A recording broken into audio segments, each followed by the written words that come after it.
This amazing garden is a hidden gem right in the middle of the city, and within it I found so many magical experiences.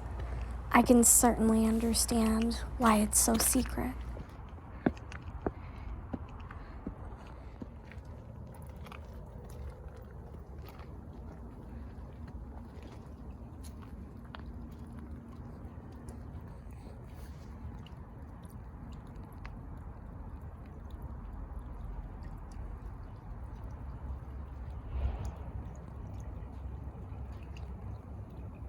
With every winding twist and turn and every moss-covered staircase, you're brought deeper into an experience here.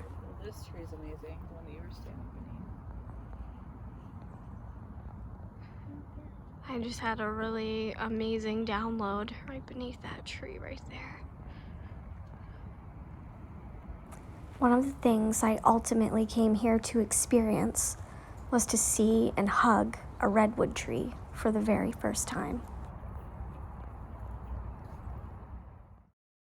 There were several in this garden, and the first one we came upon, I was able to hug, and it stirred a very deep emotional experience within me. It was like seeing a friend in person after a very, very long time. Redwood trees grow very large, very fast. So believe it or not, these two here are actually babies. And at one point, I was lucky enough to look down into a dark nook in the ground beneath one and see this immature pine cone sitting there for me.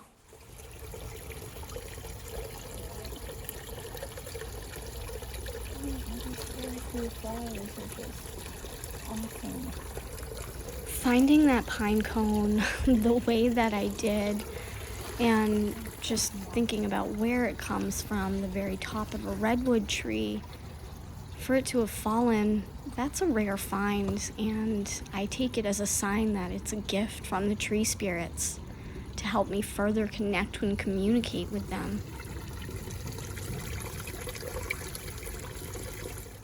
I have been wearing a special pendant that represents the eye of a tree ant. And many people know that I consider this spirit to be my spiritual doorman, the one that guards my space and decides what energies can come in and what are not safe for me. And I've always envisioned this spirit as a big giant redwood. So being able to meet one for the first time and feeling it speak through me, that I would be comforted and it would take away any pain or any traumas I might still be holding within. This was a magical goal. I also spent some healing time with the flowers here and got to experience how many different personalities there were in each of the different kinds of flower fae that reside here.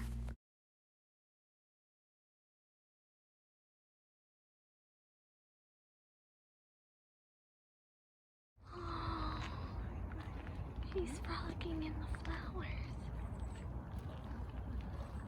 A significant moment that I did have with a flower fairy here, and I know it was a flower fairy just because of the vibration of their voice and their energy, but I had accidentally gotten some tree sap on my hands, and this fairy spoke to me and told me immediately that if I would find some igneous clay like I had been playing with before on the ground and rub my hands in it really good, that it would immediately take the sap off my skin. And sure enough, that worked immediately.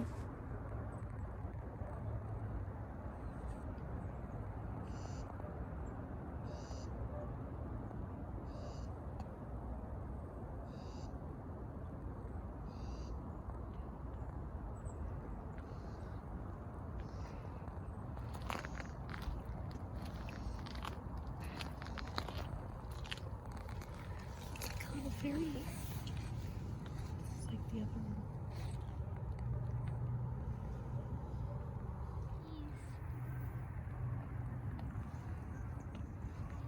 get some bumbles over in these little low yellow flowers too. I love it.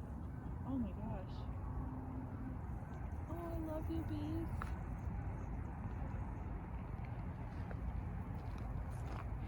It's clear to me right away visiting here that the fairies are a little more open and outward to speaking with me in a place that is not as populated by the public, just not as heavily trafficked.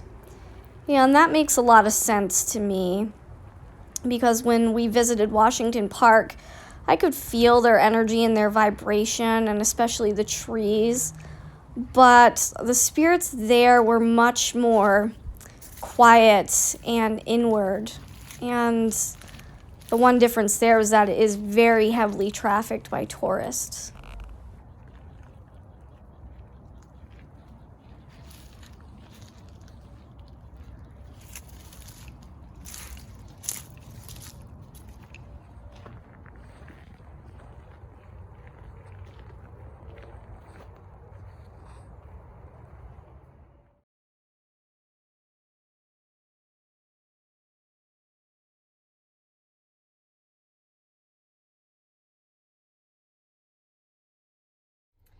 So, as we're about to leave the garden, I get into the parking lot and look to my left and see this meditative cave in the little nook of the garden, like right before the entrance. And this whole cave is all encased in igneous rock. You can see there. And there is this little meditation space inside the cave. You see it? And it looks like it has some water in it, as if it's a space to come and connect to the ground, connect to the earth, and recharge, and maybe feeling close to your gods or goddesses, or for me, the Fae. I would leave an offering here. So it's so cool. I'll show you guys the entrance of it here. Hidden gem right before leaving.